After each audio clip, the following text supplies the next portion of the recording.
우리가 성경을 통해서 배우게 되는 아주 중요한 교훈 하나는 환경이 사람을 지배하는 것이 아니라 그 환경 속에 누가 있느냐에 따라서 그 환경이 얼마든지 달라질 수 있다는 교훈입니다. 빌립보의 감옥에 바울이 있으니까 그곳이 단순히 죄인들이 머무는 감옥이 아니라 이제는 하나님을 경배하는 예배의 초소가 되고 찬송의 집이 되더라는 것이죠.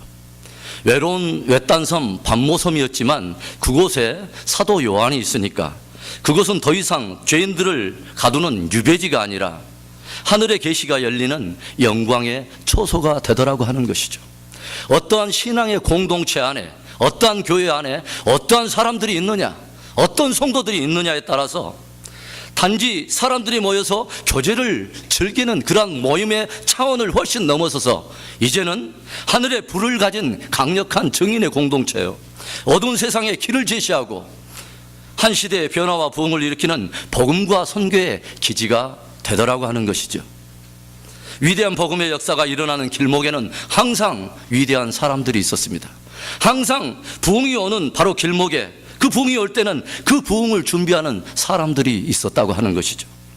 여러분은 혹시 어떤 믿음의 그룹이나 신앙의 공동체를 보면서 나도 저들과 함께 할 수 있다면 얼마나 좋을까? 그렇게 여러분 혹시 그렇게 사모해 보신 적이 있으십니까? 나도 저곳에 저들과 함께 할 수 있다면 얼마나 좋을까 하고 여러분 사모하는 수준을 넘어서 갈망해 보신 적이 여러분 있으십니까? 신구약을 통틀어서 제가 가장 좋아하는 가정의 모델이면서 또 교회 공동체의 한 모델이 이 마가의 집입니다. 그냥 좋아하는 정도를 넘어서 저에게는 매우 사모가 되고 그리고 갈망하게 되는 신앙 공동체의 모델이기도 합니다. 나도 저들의 대열에 함께 끼었더라면 얼마나 좋았을까 사모하면서 갈망하게 되더라고 하는 것이죠. 사도행전이 시작되면서 성경은 예루살렘 감람산 가까운 곳에 위치해 있던 이 작은 하나의 집 마가의 공동체 안에 성령의 조명을 함께 비추고 그 초점을 맞추고 있습니다. 그러나 그것은 이제 단순한 하나의 집을 훨씬 뛰어넘어서서 예수님의 가장 중요하고 가장 위대한 약속이 거기에서 싹을 트고 음을 트게 되는, 그래서 신약 시대의 모든 신앙의 공동체의 모판으로 쓰임을 받는, 그리고 거기에서 불꽃 같은 주옥과 같은 하나님의 증인들이 일어나서 복음을 증거함으로 인해서 그것을 듣는 이들마다 열방과 민족과 나라와 족속의 모든 사람들이 살아나게 되는 바로 그러한 하나님의 구속사의 중심에 영광스럽게 쓰임받는 곳이 되더라고 하는 것이죠. 마가의 다락방, 도대체 거기에는 어떤 사람들이 모였습니까? 거기에 모인 사람들은 과연 어떤 사람들입니까? 거기에는요, 지극히 평범하지만 감히 비범한 일을 시작한 소중한 사람들이 있었습니다.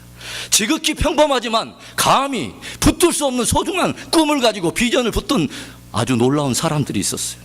지극히 평범했던 그들이지만 비범한 일을 그들이 붙들고 시작하면서 그들에게 비범한 역사들이 일어나게 된 것이죠.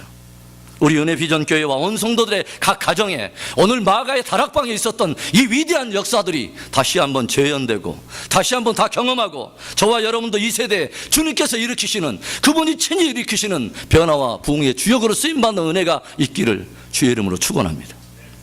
마가의 다락방에는 어떤 사람들이 모였습니까? 도대체 그들은 누구란 말입니까? 첫째로 그들은 위대한 약속에 믿음으로 반응한 사람들이었습니다. 함께 따라서 합니다. 위대한 약속에 믿음으로 반응한 사람들. 마가의 다락방에 있었던 사람들은 주님께로부터 위대한 약속을 듣고서 믿음으로 모인 사람들이에요. 여러분, 구약의 모든 예언은 하나의 사건에 집중하고 있습니다. 그게 뭐냐면 바로 메시아가 오리라고 하는 것이죠. 여인의 후손인 바로 그리고 하나님의 기름 부음을 받은 자, 그리고 온 인류를 그 죄에서 대속할 바로 메시아가 이 땅 가운데 오리라.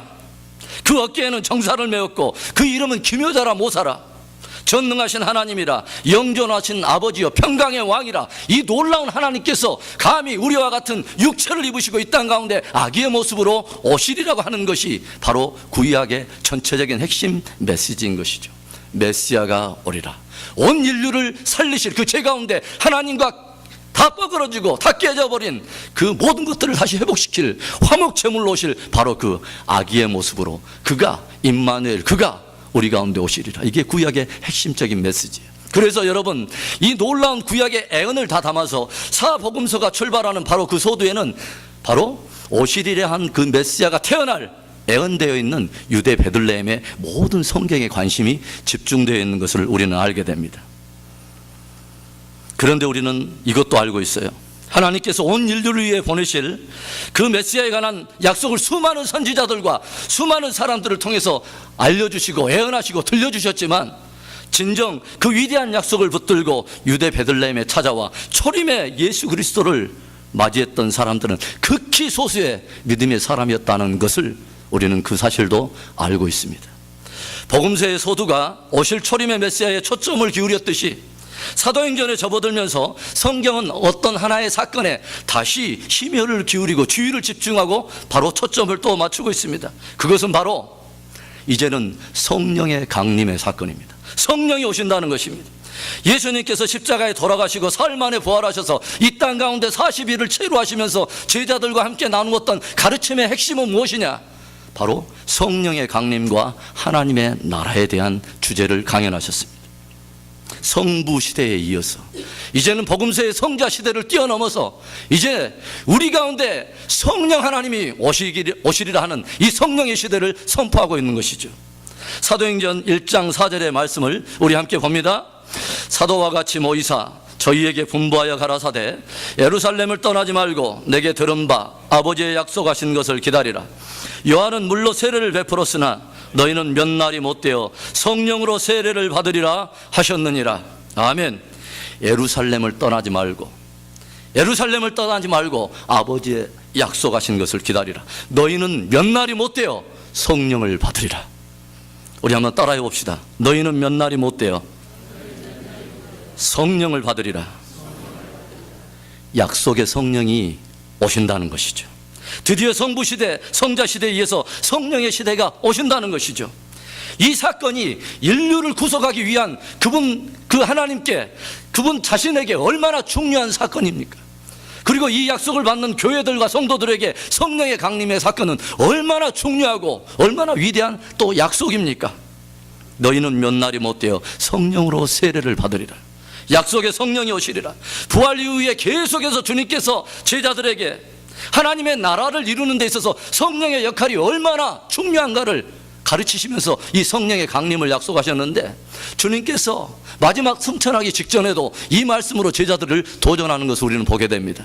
우리가 잘 알고 있는 말씀인데 사도행전 1장 8절과 9절의 말씀을 우리가 함께 합독해 보겠습니다. 오직 성령이 너희에게 임하시면 너희가 권능을 받고 예루살렘과 온 유대와 사마리아와 땅끝까지 이르러 내 증인이 되리라 하시니라. 이 말씀을 마치시고 저희 보는 데서 올리워 가시니 구름이 저를 가리워 보이지 않게 하더라. 이 본문을 중심으로 우리는 뭘 알 수 있냐면, 주님의 승천하시기 직전에 했던 마지막 메시지는 바로 성령이 오신다고 하는 성령 강림에 대한 약속이었다는 것이죠. 그렇게 예수님의 승천하신 모습까지 바라보면서 주님께로부터 친히 그 위대한 약속을 들은 500여 명의 사람들은 가슴속에 이 메시지를 듣고 터벅터벅 감람산을 내려와 이제 마가의 집을 향해서 걸어오고 있습니다. 그런데 하나님의 구속 역사 가운데 한 획을 그을 만한 그 위대한 약속을 듣고서도 주께서 친히 말씀해 주신 그 위대한 약속에 초대를 받았지만 어찌된 영문이지 500여 명의 모든 사람들이 함께 모인 것이 아니라 380여 명의 모든 사람들이 어떤 연유인지 모르지만 뿔뿔이 흩어져 버리고 이제 마가의 집에는 그 위대한 약속의 우선순위를 두고 믿음으로 반응했던 120명의 사람들이 모이게 된 것입니다. 우리가 진실한 그리스도인이라면, 저와 여러분이 적어도 십자가의 은혜를 알고 함께 모여 그분 한 분만을 예배하는 우리의 공동체라면, 우리들에게 있어서 주님이 말씀하신 약속보다 더 중요하고 더 우선되는 약속은 없는 것입니다. 신약시대 교회 시대에 있어서 성령의 강림에 대한 이 주님의 말씀이 저와 여러분이 승리하는 신앙을 위해서 얼마나 중요한 약속입니까? 위대한 약속에 초대받은 사람들, 그러나 이제 모두 뿔뿔이 흩어져 가고 남은 120명의 이 사람들이 함께 한 집에 모여서 비범한 일들을 시작하면서 하나님의 비범한 역사도 시작된 것입니다. 항상 성경의 위대한 역사가 남은 자들로 인해서 항상 그렇게 새로운 역사를 기록했듯이 말입니다. 표적도 보았습니다. 기적도 다 보았습니다. 모두가 다 자기가 쫓는 그 목적과 맞지 않을 때는 다 주님 곁을 떠나갔고 제각기 뿔뿔이 다 흩어져 버렸을 때 남은 소수의 무리들이 주님 앞에 고백했던 말을 여러분 기억하십니까? 너희도 가려느냐? 그 남은 소수의 무리들이 대답해요. 주여, 영생의 말씀이 여기 계시오매 우리가 네게로 가오리까? 영생의 말씀이 여기 계시오매 우리가 네게로 가오리까? 주님은 그 고백을 했던 그 소수의 무리들을 통해서 당신의 나라인 하나님의 나라에 기초를 놓으셨습니다. 그리고 그 주님은 오늘 다시 그들의 비전과는 너무도 걸맞지 않은 높은 비전을 들었지만은 그것을 붙들고 기꺼이 믿음으로 반응한 이 소수의 무리들을 통해서 주님은 다시 한번 위대한 역사를 일으키려고 준비하시는 것입니다. 주님의 약속 앞에 나온 그 무리들은 절대로 비범한 사람들이 아니었습니다. 그들이 누구입니까? 갈릴리의 초라한 사람들이었어요. 13절과 14절에는 예수님의 12제자와 여인들 그리고 예수님의 가족들을 중심으로 모인 120여 명의 사람들을 일일이 열거하지 않고 개략적으로 기술하고 있습니다. 저들이 누구예요? 어부들입니다. 식민지하에서 백성의 녹을 빨아먹던 많은 사람들의 손가락질을 받던 세리와 심지어 몸을 팔다가 주님을 만나서 이제 믿음으로 갓 태어난 지극히 평범하고 지극히 보통 사람들이었다고 하는 것이죠. 3년간이나 예수님을 따라다니면서 별별 놀라운 기적과 표적을 보았지만 로마의 군병들 앞에서 스승을 헌신짝처럼 버리고 도망하고 뿔뿔이 흩어져 버린, 어떻게 보면 우리의 표현을 한다면 지극히 인간적이고 어떻게 보면 지극히 냄새나고 지극히 평범한 사람들이었다고 하는 것이죠. 그런데 그 사람들이 주님의 위대한 약속에 초대를 받았다고 하는 것입니다. 이제 그 지극히 평범한 사람들이 오직 하나의 목적을 가지고 모였습니다. 그 단 하나의 목적이란 바로 주님께서 친히 말씀하신 그 위대한 약속 말입니다. 아버지께로부터 약속하신 것을 받기까지 너희는 예루살렘을 떠나지 마라. 너희는 몇 날이 못 돼요. 너희는 성령으로 세례를 받으리라. 항상 주님의 약속은 모든 이들에게 열려 있지만요, 또 모든 사람을 다 초대하고 있지만 그 약속은 오직 믿음으로 반응한 사람들의 몫이라는 것을 우리는 깊이 새겨야 합니다. 누구든지 믿으면 구원을 얻는 것이 참된 복음의 핵심이지만 정말 구원을 얻는 것은 그 복음을 믿음으로 받는 사람들의 몫이라고 하는 것이죠. 아버지의 약속하신 것을 받기까지 예루살렘을 떠나지 말고 기다려라. 너희는 몇 날이 못 되어 성령을 받으리라. 500여 명의 많은 사람들이 이 주옥과 같은 하늘의 음성을 친히 성천하신 주님으로부터 받았음에도 불구하고 그들은 모두 뿔뿔이 흩어져 버리고 120명의 지극히 평범한 사람들, 그들은 평범하지만 주님의 어떠하심을 알기 때문에 비범한 것을 붙들고 함께 약속을 붙들고 모인 그들에 의해서 새로운 성령의 시대는 준비가 되고 있었다고 하는 것이죠. 그런데 여러분, 우리는 기억할 필요가 있어요. 저들은 평범했지만 저들이 붙들고 있는 약속은 비범한 것이었습니다. 누가 비범한 사람입니까? 누가 비범한 사람입니까? 비범한 것을 붙드는 사람이 비범한 사람이, 비범한 일을 시작하는 사람이 비범한 사람이에요. 비범한 주님을 붙드는 사람이 비범한 사람인 것입니다.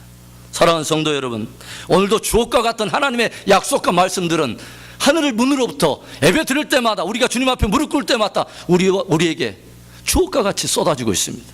특별히 성경은 주님의 다시 재림과 그 재림 직전에 교회와 성도들을 하나님께서 얼마나 성령을 부어서 영광스럽게 할 것인가 하는 놀라운 약속을 또 우리는 받고 있습니다. 우리 은혜 비전 공동체가 또 저와 여러분이 이 비범한 약속에 다시 한번 믿음으로 반응하는 은혜가 있기를 주님의 이름으로 축원합니다. 마가의 다락방에는 또 어떤 사람들이 있었습니까? 둘째로 그들은 위대한 약속을 품고 기도하는 사람들이었습니다. 우리 함께 따라서 합시다. 위대한 약속을 품고 기도하는 사람들이 있었습니다. 저는 성경을 읽으면서 때때로 그런 의문이 들어요. 약속의 말씀이라면, 그것을 능히 행하실 수 있는 주님이 약속을 주신 말씀이라면 왜 굳이 스스로 이루시면 되지 왜 우리로 하여금 그것을 붙들고 기도하게 하시는가 하는 거예요. 주님은 우리가 주님과 같은 갈망을 갖기를 원하세요.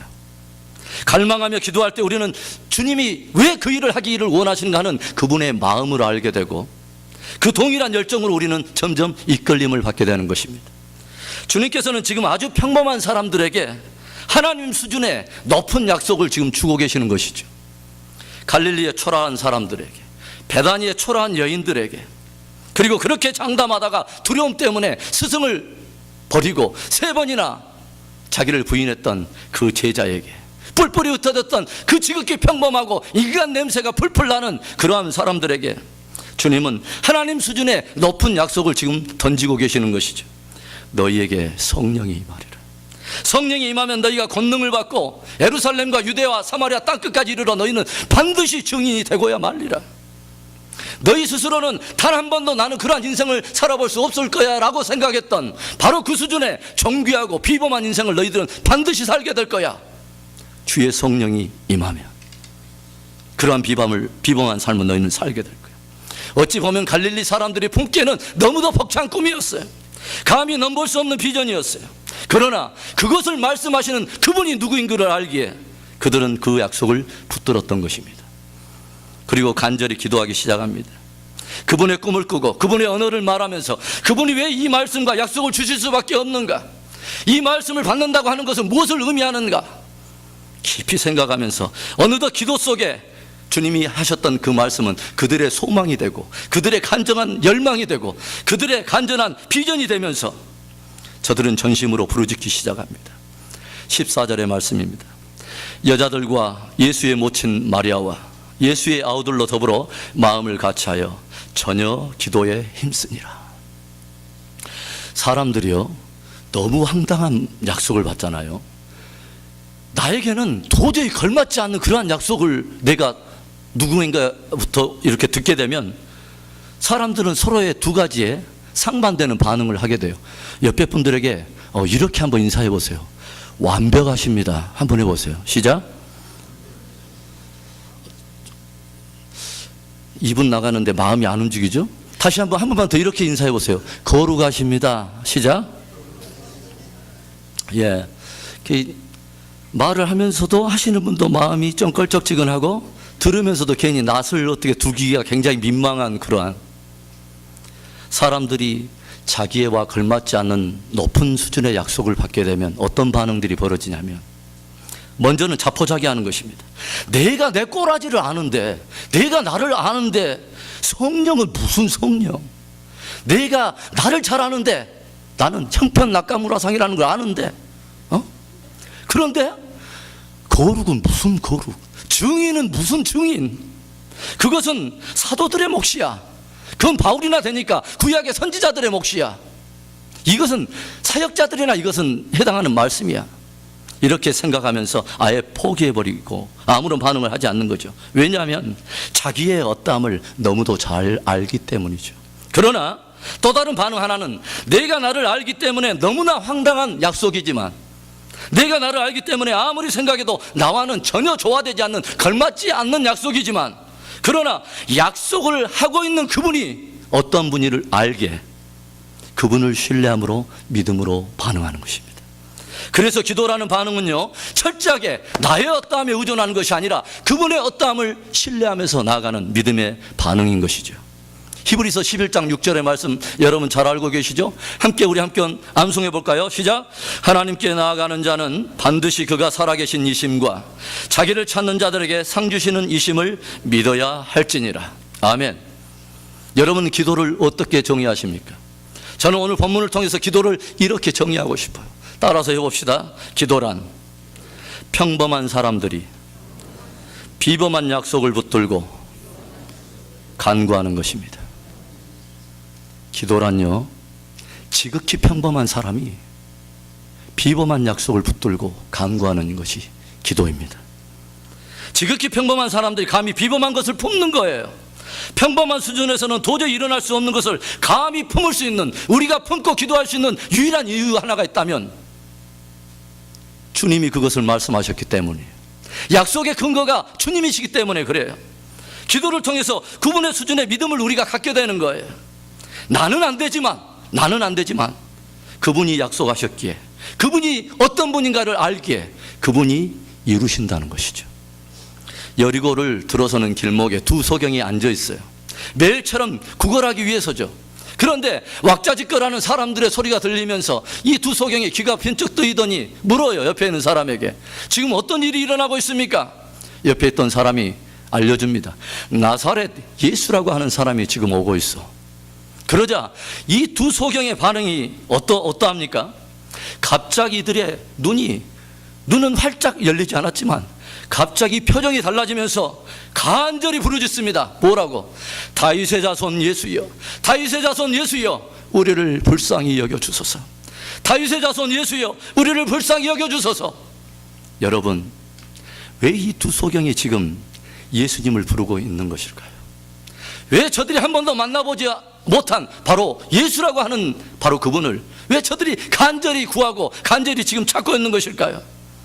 지금 이 두 소경 안에는요, 그들이 도저히 생각할 수 없는 하나의 꿈을 꾸기 시작하고 있는 것입니다.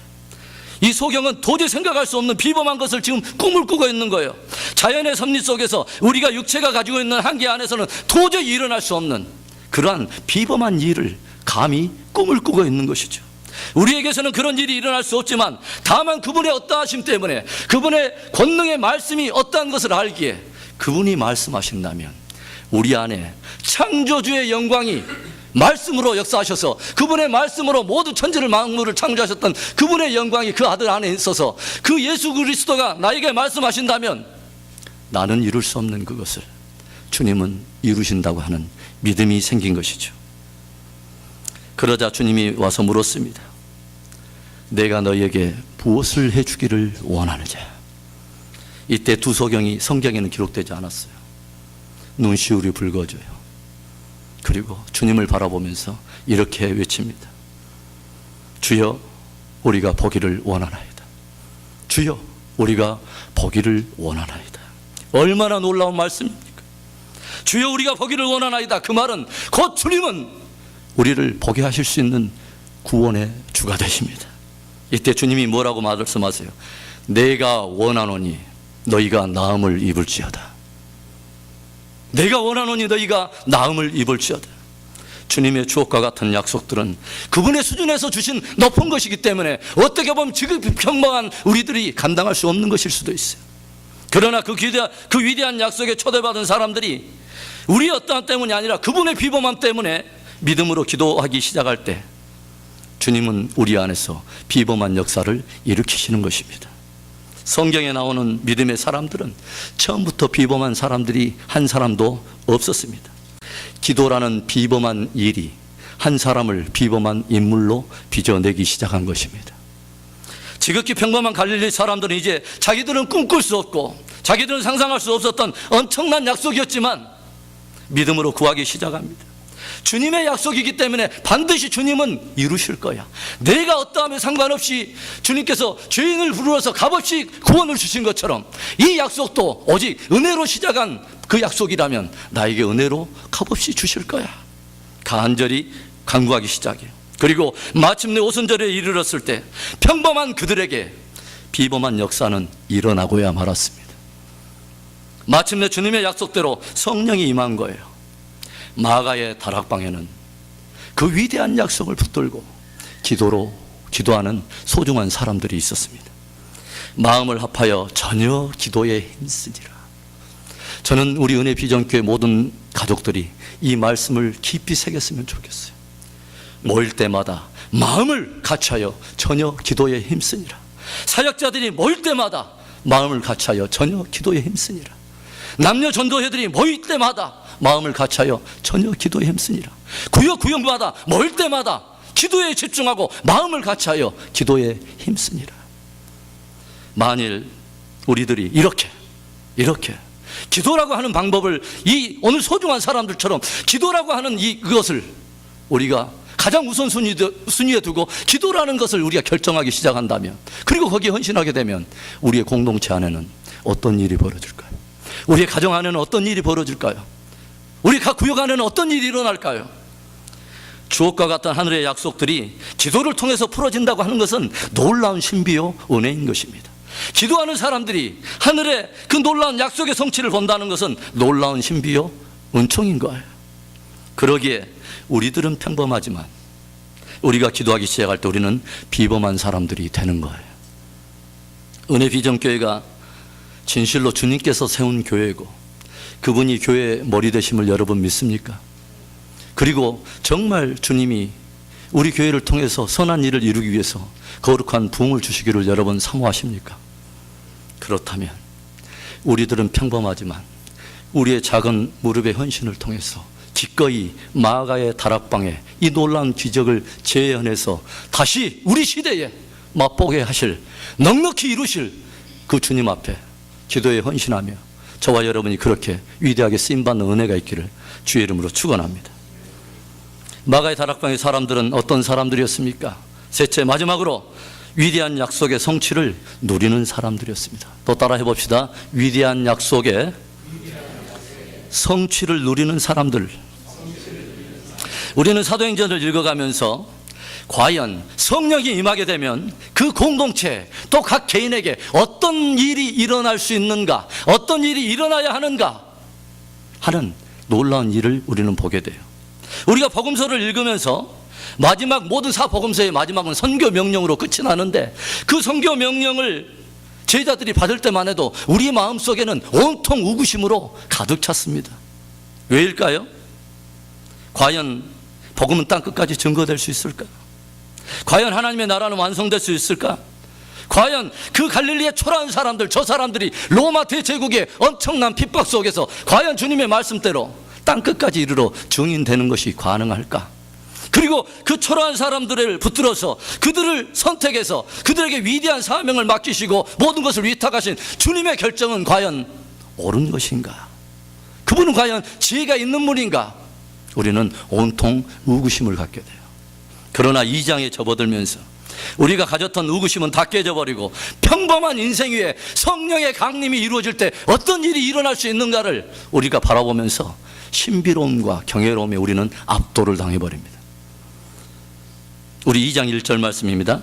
오순절날이 이미 이름에 저희가 다 같이 한 곳에 모였더니, 주님께서 성령의 강림을 약속하시고 승천하신 지 열흘째 되는 날, 바로 오순절이 이르렀을 때 이 믿음의 사람들, 이 지극히 평범한 사람들이었지만 위대한 것들을, 비범한 것을 붙들기로 작정했던 이 사람들은 흩어지지 않았습니다.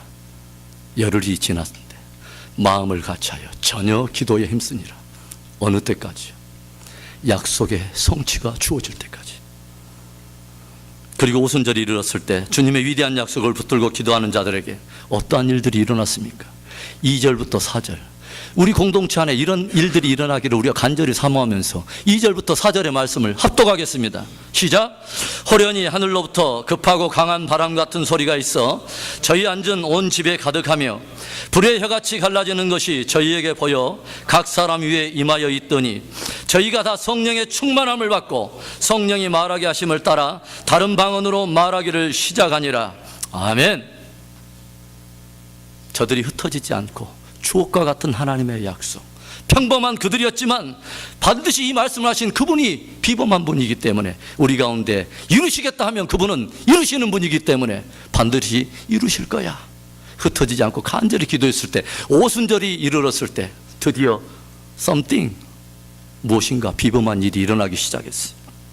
갑자기 저들이 앉은 그 집에 하늘로부터 급하고 강한 바람 같은 소리가 들려요. 그리고 각 사람 위에 불의 혀같이 갈라지는 것들이 보이기 시작하더니 각 사람 위에 그것이 보이더니 모든 각 사람이 성령이 말하게 하심을 따라 방언으로 말을 하는데 그 주제가 무엇이냐? 그들이 이전에는 한 번도 그런 꿈을 꿔볼 수도 없는 하나님의 나라의 큰 일을 저희가 말하기 시작합니다. 주님의 믿음이 들어오기 시작한 것입니다.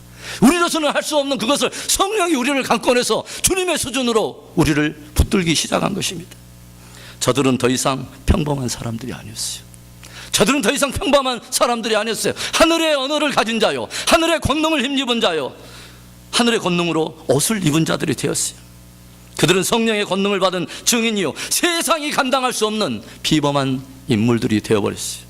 그리고 그들에 의해서 대제국 로마는 이 세기가 채 지나기 전에 그들 때문에 갈릴리의 그 초라한 사람들, 그 평범한 사람들, 자기들은 이룰 수 없지만 비범한 바로 그 약속을 붙들고 헌신했던 그들에 의해서 대제국 로마는 복음에 의해서 정복되고 말았습니다.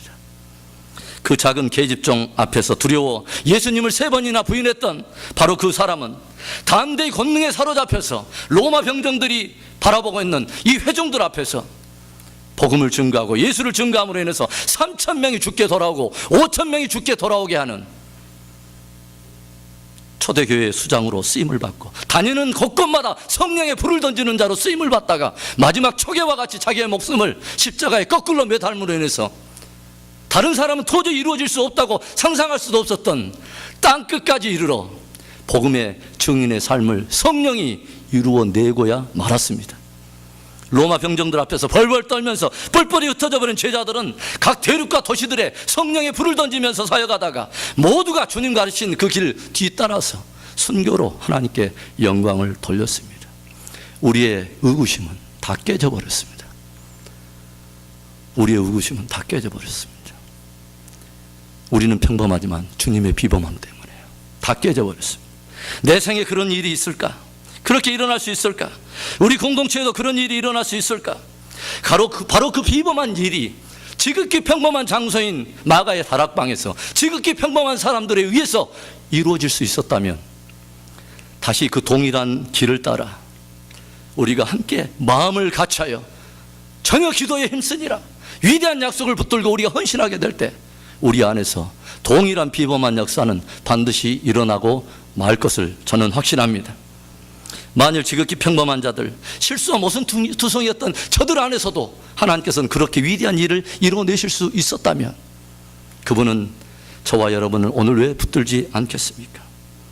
저와 여러분이 비범하게 그리고 존귀하게 쓰임받으며 살기를 우리보다도 훨씬 주님이 더 원하고 계시기 때문에 오늘 주님은 이 말씀을 통해서 다시 한번 우리 교회로 하여금 뜨겁게 주님의 약속을 붙들고 기도에 헌신하며 부흥을 향해서 나아가라고, 평범한 인생으로 만족하지 말고 그 평범을 거부하고 위대한 약속을 붙들고 승리하라고, 위대한 부흥을 주시려고 이 아침에 우리 강단을 통해서 주시는 저는 은혜의 계시라고 믿습니다. 많은 이들이 물어요.